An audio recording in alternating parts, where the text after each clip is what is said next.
രേഖ sir, കണ്ടിട്ട് സരസ്വതി ദേവിനെ പോലെ ഉണ്ടല്ലോ. പാവം പഠിച്ചിട്ടാ വന്നെങ്കിൽ കൊള്ളായിരുന്നു. അവളിനി ഉറങ്ങിപ്പോയിട്ടുണ്ടാവും, ഇതുവരെ കണ്ടില്ലല്ലോ.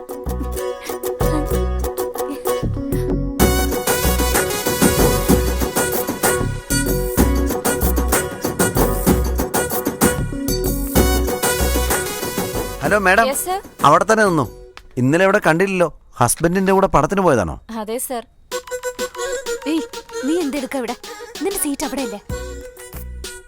നിന്റെ പേപ്പർ നോക്കി കോപ്പി അടിച്ച് കോളേജിൽ ടോപ്പറാന്ന് കരുതിയ. വെറുതെ ഓരോന്ന് പറഞ്ഞു നടക്കാതെ പോയി നിന്റെ സീറ്റിലിരിക്കെ, ഇല്ലെങ്കിൽ കംപ്ലൈന്റ് ചെയ്യുന്നേ. അതെ, നിന്റെ സീറ്റിൽ നീ തന്നെ ഇരുന്ന് നീ തന്നെ എക്സാം എഴുതി ഗോൾഡ് മെഡൽ നീ തന്നെ മേടിച്ചോ? സർ. ഏയ് എന്താ, ഞാൻ തന്നെ പോയിക്കോളാം. പോ.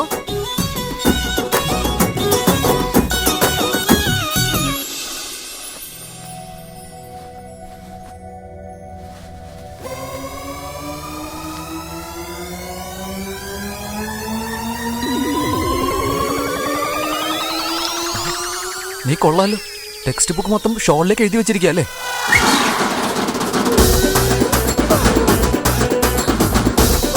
കഷ്ടപ്പാടെന്ന് പറഞ്ഞ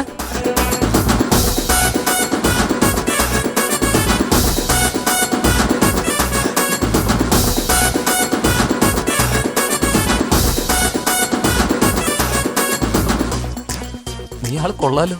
പ്ലീസ് പ്ലീസ് പ്ലീസ്, ഞാൻ നിന്റെ കാല് പിടിക്കാം. ഇത്തവണ ഞാൻ ജയിച്ചില്ലെങ്കിൽ എന്റെ അച്ഛൻ എന്നെ തല്ലിക്കൊല്ലും. നിനക്ക് എന്ത് വേണമെങ്കിലും ഞാൻ ചെയ്യാം. Please please please. എക്സാം കഴിഞ്ഞിട്ട് പുറത്തൊന്ന് വെയിറ്റ് ചെയ്യ്, നിനക്കൊരു ഹഗ് തന്നേക്കാം. ചെരുപ്പൂരണോ? അങ്ങനെയാണോ സാർ? ഓ, എനിക്ക് അങ്ങനെ ഒന്നും ശീലമില്ലടാ. ഇതുപോലെ ഡ്രസ്സിൽ എഴുതുന്ന പരിപാടിയൊക്കെ കുഞ്ഞിലെ മുതലേ ഉണ്ടല്ലേ? എന്തായാലും എക്സാം എഴുതു. വിജയുടെ മാസ്റ്റർ സിനിമ കണ്ടായിരുന്നു? പടം കണ്ടിട്ട് എങ്ങനെയുണ്ട്? കൊള്ളാമോ? അതൊക്കെ അവിടെ നിൽക്കട്ടെ, അടുത്ത പടം വരുന്നുണ്ട്, ബീസ്റ്റ്. സ്റ്റണ്ട് പടമാ, അത് ഇതിനേക്കാൾ സൂപ്പർ ആയിരിക്കും. കണ്ടു കഴിഞ്ഞാൽ അറിയാം, അത് ശരിക്കും നടന്ന കഥയാ. എന്റെ പുറകിലിരിക്കുന്നവൻ നന്നായിട്ട് കോപ്പി അടിക്കുന്നുണ്ട്.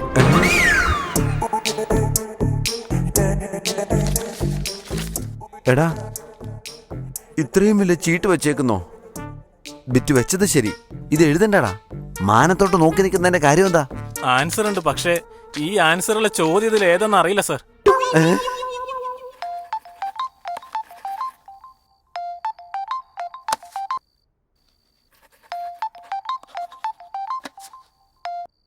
എന്താണ് നിന്റെ പ്രശ്നം? താങ്ക്സ് ഉണ്ടേ, എന്റെ നമ്പർ മനസ്സിൽ സേവ് ചെയ്ത് കളഞ്ഞല്ലോ.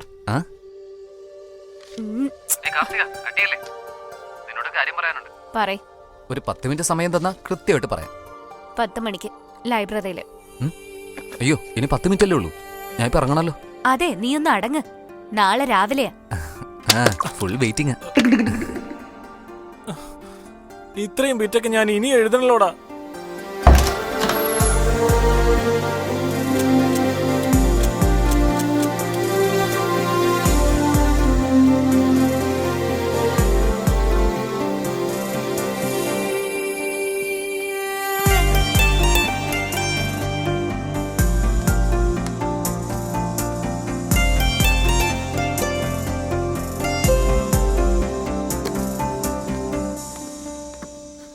ജസ്റ്റ് 10 minutes ആണ് ടൈം. എന്താന്ന് വേഗം പറഞ്ഞ എനിക്കങ്ങ് പോകായിരുന്നു. നിന്റെ ബാക്ക് നോക്കിയാണോ പറയേണ്ടത്? പറ. കാർത്തിക,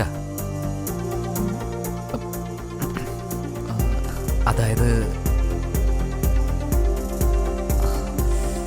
നിന്റെ നോട്ടം ഭയങ്കര ഡിസ്റ്റർബൻസ് ഉണ്ട്. നീ അങ്ങോട്ട് തന്നെ നോക്കിയോ പ്ലീസ്. ഇതുവരെ എൻ്റെ ലൈഫ് വേറെ പോലെ പോയിക്കൊണ്ടിരുന്നത്. ഡെയിലി ഒരു അടി, എപ്പോഴും ഒരു കേസ്. എന്നെപ്പോലെ ഒരുത്തിന് ഈ ഭൂമിയെ തന്നെ ജനിക്കില്ലെന്ന് എൻ്റെ അച്ഛൻ പറഞ്ഞ വളരെ ശരിയായിരുന്നു. പക്ഷെ ആദ്യമായിട്ട് നിന്നെ കണ്ടതിന് ശേഷം ഞാൻ എന്നെ തന്നെ കാണുന്ന പോലെ ഉണ്ടായിരുന്നു. അപ്പം തന്നെ നിന്നോട് കണക്റ്റഡായി പോയി. നീ പുറത്ത് കാണുന്ന ആൾ പോലെ അല്ല, നിന്റെ ഉള്ളിലൊരു പെൺകുട്ടിയുണ്ട്. ആ പെൺകുട്ടി എനിക്ക് വളരെ ഇഷ്ടമായി. എൻ്റെ ഫീലിങ്സ് എനിക്ക് അവളെ അറിയിക്കണം.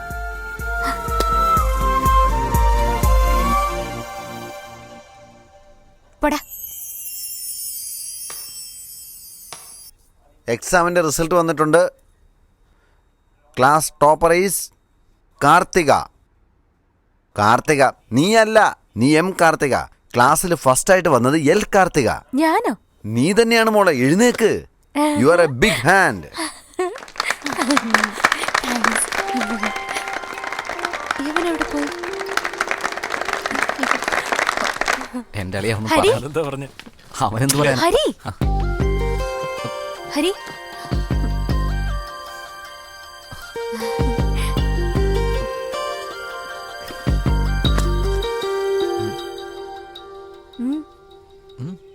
എന്റെ അടുത്താണ് നിന്റെ പെർഫോമൻസ്. അന്നൊക്കെ എന്തായിരുന്നു, ഇപ്പോഴോ എന്തു പറ്റി? എന്താ കാര്യം? അപ്പൊ എന്താന്ന് വെച്ചാ നിനക്കും പഠിത്തം വരില്ല, എനിക്കും പഠിത്തം വരില്ല. ഇപ്പൊ നീ ക്ലാസ്സിലെ ടോപ്പറല്ലേ, ഇനി നമ്മളെയൊക്കെ കണ്ണി പിടിക്കുമെന്ന് വിചാരിച്ച. അങ്ങനെയാണെങ്കിൽ കുറച്ചു ദിവസം മുന്നേ പോകുന്നിടത്തൊക്കെ വന്ന് ഡിസ്റ്റർബ് ചെയ്ത് ഇപ്പൊ എന്താ പെട്ടെന്ന് ഇങ്ങനെ? കോൺസെൻട്രേഷൻ ഡിസ്റ്റർബ് ആവുന്നുള്ള പേടിയാണോ? അങ്ങനെയൊന്നുമില്ല. ശരി, എന്ത് ശരിയെന്ന്? അങ്ങനെയൊന്നുമല്ലെന്ന് പറഞ്ഞില്ലേ? ഡിസ്റ്റർബ് ആകില്ല. ശരി. Oh my God. പോടാ.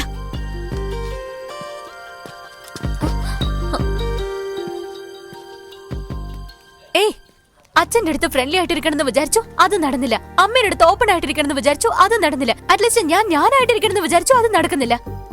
ശരി, ഞാൻ വേറെ ആളെ പോലെ ബിഹേവ് ചെയ്തപ്പോ അത് നീ മനസ്സിലാക്കുകയും ചെയ്തു. അതുകൊണ്ട് ഡിസ്റ്റർബ് ആയത്. ഞാനല്ലെന്ന് ഐഡന്റിഫൈ ചെയ്തത് നീയാ. എന്റെ ഉള്ളിൽ നീ ഉണ്ടെന്ന് ഐഡന്റിഫൈ ചെയ്തത് നീയാ.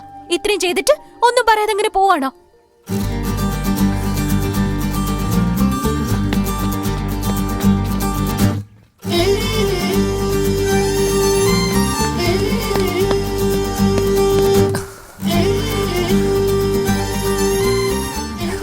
എന്താ ഒന്നുകൂടെ പറഞ്ഞേ?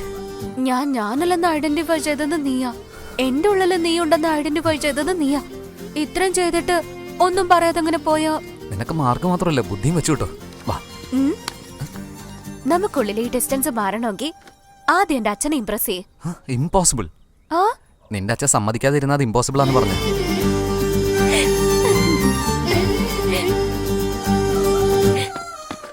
ചേട്ടാ, എനിക്കൊരു ഇൻഫർമേഷൻ അറിയണം. എനിക്കൊരു ഇൻസ്റ്റാൾമെന്റ് കൊടുക്കണം. പേടിഎം ഉണ്ടോ? എന്ന് വെച്ചാ ആ, ഐ കാർത്തികയുടെ ഡീറ്റെയിൽസ് വേണം. ഒരു മിനിറ്റ്. ഡീറ്റെയിൽസ് എടുക്കുന്ന പോലെ അത്ര എളുപ്പമല്ല സാറേ അവളെ ഡീൽ ചെയ്യുന്നത്. അവളുണ്ടല്ലോ കേശവേട്ടൻ്റെ മോളാ. ഈ നാട്ടിലെ തമിഴന്മാർക്കെല്ലാം അദ്ദേഹമാ നേതാവ്. ചേട്ടാ, ചുമ്മാ പറഞ്ഞ് പേടിപ്പിക്കുകയാണോ? ജാഗ്രതയായിട്ട് ഇരിക്കാൻ വേണ്ടി പറഞ്ഞതാ. ഒന്ന് പോയേട്ടാ. ആ. ചേട്ടാ, ഇപ്പൊ എവിടെയുണ്ട്? നീ അദ്ദേഹത്തിൻ്റെ മോളെ കണ്ടോ? ആ ചേട്ടാ, വളരെ ഇഷ്ടമായെന്നേ. ഒരു ഐഡിയക്ക് വേണ്ടി വന്നതല്ലേ.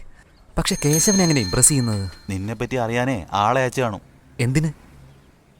നീ വീരമുത്തുവിനെ അടിച്ചെന്ന് കേട്ടപ്പോഴേ കേശവേട്ടന് സന്തോഷമാണ്.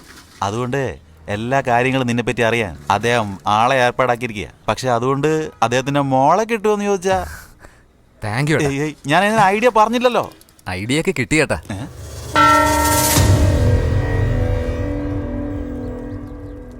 നാടിനൊരു പേരും നമുക്കൊരു അഭിമാനവും ഉണ്ട്.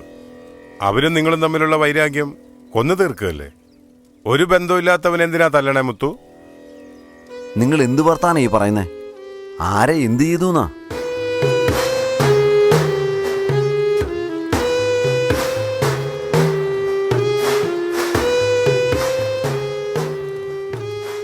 അണ്ണാ, നമ്മളെ സ്ഥലത്ത് വന്നിട്ട് മടങ്ങിപ്പോയനാവൻ.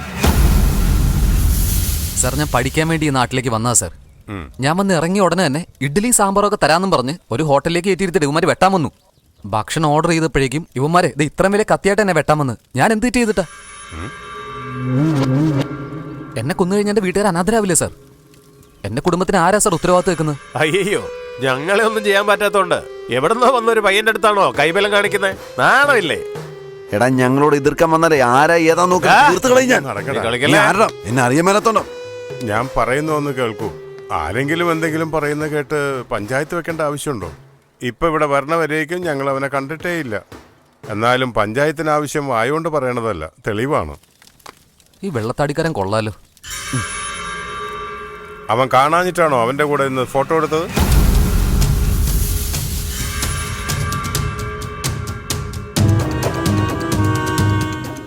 എന്താടാ ഇത്? സെൽഫി എടുത്തു എന്ന് ചോദിച്ചു, അങ്ങനെ നിന്നു കൊടുത്തത്. നിന്നെയൊക്കെ എന്താ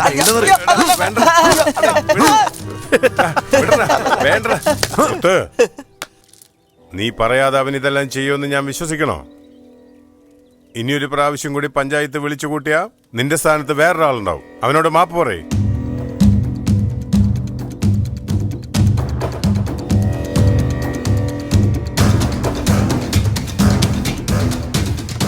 എന്നോട് ക്ഷമിക്കണം. ഡാ, ആടാ. വാ പോവാം. ഫസ്റ്റ് ടൈം ഭക്ഷണം കഴിക്കാതെ തന്നെ വയറ് നിറഞ്ഞ പോലുണ്ട്.